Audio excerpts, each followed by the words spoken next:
Biggest things ever stolen. 1. An airplane. Imagine stealing an entire plane?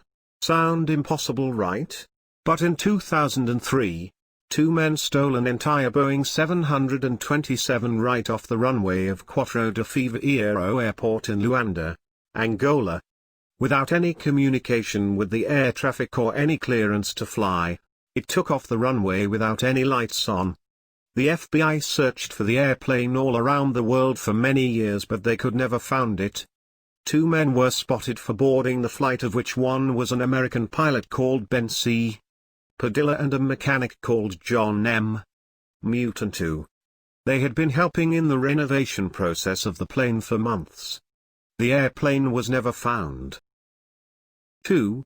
A cedar tree. Ever thought about stealing a tree? Not just any tree, a red cedar tree. In year 2012, a group of poachers planned to steal a particular red cedar tree from Vancouver Island. It was 800 years old and was 9 feet wide at the base. It was very difficult to cut the tree, so the poachers left it halfway through. Later, when the forest rangers saw the uncut tree, they safely felled it so no unlucky hikers would get hurt. But to their surprise, after the trees was felled, the poachers came back and stole the whole tree and went away. The thing is to baffle. How did they transport such a giant tree? 3. A dinosaur. The ordeal began when a man from Florida called Eric Procopi brought the fossilized skeleton of a Tyrannosaurus beta, which is a relative of the T-Rex, from Mongolia to the United Kingdom, and then to the United States. Procopi auctioned off the dinosaur bones for over $1 million. But when the Mongolian government became aware of the dinosaur skeleton's true origin, they prevented the sale. The police lately arrested Procopi for smuggling illegal goods and possession of the stolen property. He spent 3 months in jail and the bones were sent back to the place that they belonged. 4.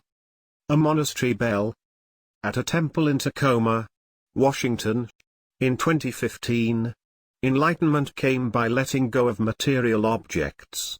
This particular type of enlightenment was much more literal than usual, as it involved the loss of a 3,000-pound, 12-foot-tall copper monastery bell.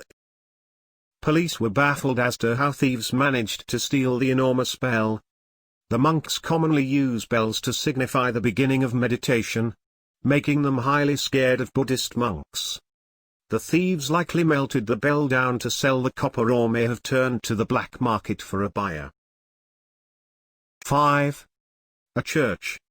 The holy building had stood in the village of Komarovo since 1809, and the thieves hauled it off bricks by brick. The theft went unnoticed, as they were not using the church at the time. The church was located in a remote part of the town, and when the church officials were planning to use the building, to their surprise it was gone. All that was left was an open-air foundation. 6. A bridge. Some build, some burn, and some steal bridges. This was the case when two men in China were arrested for stealing a 100-year-old bridge. Since the bridge was surrounded by construction sites and had very little foot traffic, it was an easy target. A police investigation began after an eyewitness saw the culprits lingering near the bridge with a truck one night. The police were able to track them down. The thieves confessed that they had used 2 cranes with 2 trucks to pick up and move the 16 huge stone pieces that made up the bridge.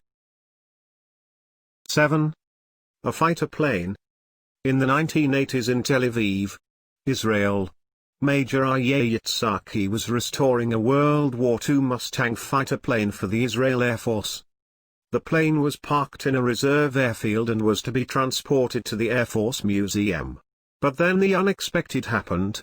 Major Yitzhaki flew the plane to Sweden and sold it for $331,000. After 6 years the plane was finally tracked down and the major paid for his crime. 8. A ship. The ship, named the Ares 13, had decided to take a time and fuel-saving shortcut through what's known as the Socotra Gap. They soon regretted the shortcut after their ship got hijacked by local Somali pirates. Once the pirates realized the tanker was under the employ of a prominent Somalian businessman, who Somali pirates tend to avoid tussling with, they released the crew and later the ship, without ransom. Thank you very much for watching the video. Please subscribe our channel for more videos.